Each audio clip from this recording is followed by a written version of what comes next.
my high school status throughout, well, I wasn't really a popular kid, and yet I wasn't hated. Thank goodness I wasn't hated. I wasn't bullied when I was a kid, and I'm very thankful for that. Maybe it's my personality. Maybe it's because I don't have a clique or a group that I belong in. You look at me, what do I belong? What group? I am that original. That's why nobody messes with me. And that's what Jeff and Taylor is. Or are. Jeff and Taylor, the two of them, they don't belong in a group. They don't... You don't see... they're the typical 14-year-old boys. You know, they like TV and video games and other adventures. But they also like to meet people. They also like to save people from these dangers, whether it's real-life danger, like protecting somebody from a abusive person, or something unrealistic, like saving somebody from a robot that kills people with its lasers. Because I didn't belong in a group, nobody really hated me, and nobody really, actually liked me. I mean, liked me. It's hard to explain, because I always thought that in high school, nobody really appreciated my friendship or anything like that. It's like I've never really got invited into a party. Of course, maybe in senior year I was, invited to a lot of parties because people knew me a lot more when I was a senior in high school. But hey, it's like I always had a feeling in high school that nobody really cared what I've done or that I'm there or anything like that. But I'm not angry at any of the high school people for not liking me. It's really my fault for not expressing me until the end of senior year. But it's all right. Plans for my future when it comes to my cartooning is, well, I want Jeff and Taylor to be animated, like probably an animated movie. And I also have other projects, along with an adventure story, an action story, 2 horror stories, and a high school themed comedy. And, of course, I'm going to have my critics. I haven't really had a critic that really doubted my success, except for my father, for a while. I think he's starting to grow on my artwork. But my worst critic has to be my brother-in-law. He really doubts my success. He doesn't think I could do it. He doesn't think I could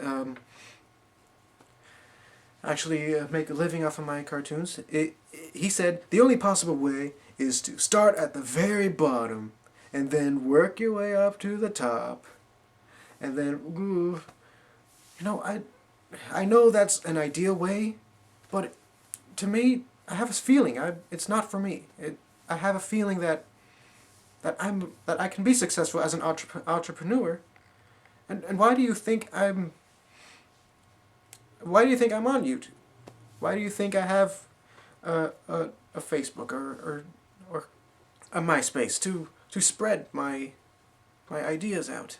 So I can hype it up, and then as soon as I get my Jeff and Taylor website for my actual webcomics, so people can actually look at them and read them, I can get more popular, and I can get paid through like donations and probably merchandise that I sell. Actually, get up on that. But if I had to have a job while supporting me, I really don't mind that.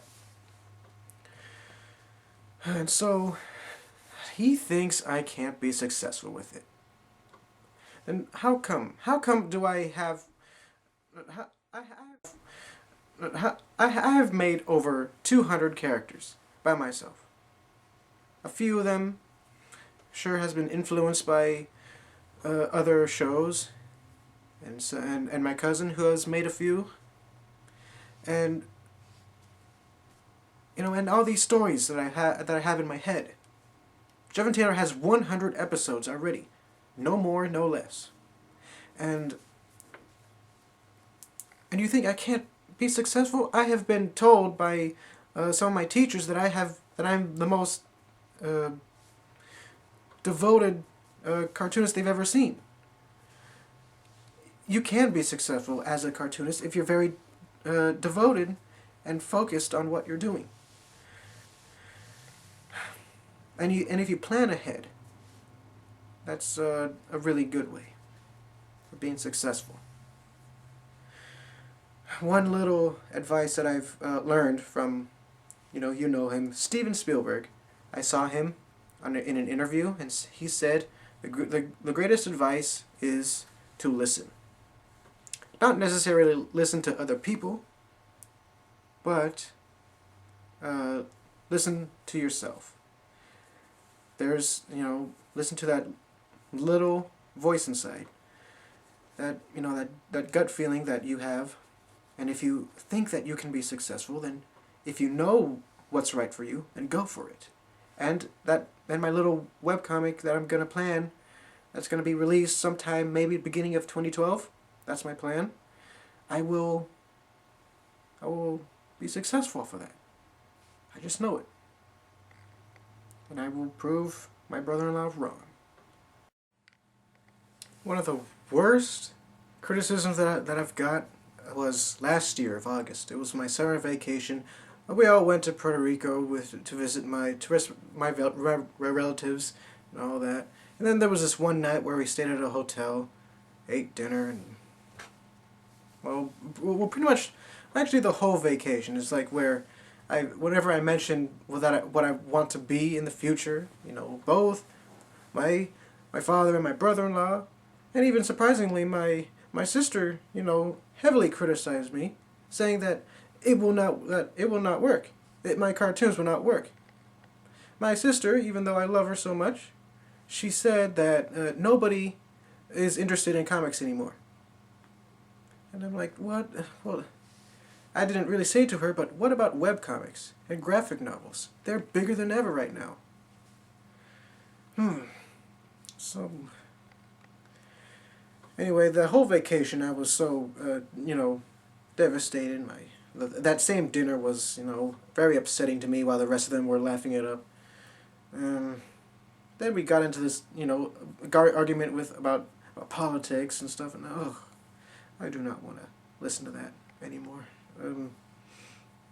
Anyway, what really paid it off was my grandfather. He's an old guy. He's like probably 86, 87 years old right now. He's to be honest, he's a little weak, but he actually when I hugged him to say goodbye, he actually whispered to me that he believes in what I can do, and he actually tells me that I'll be very successful with my cartooning, and I'll be very rich off of that. So I really thank him for actually lifting me up, raising my spirits back up. And I'm more determined than ever.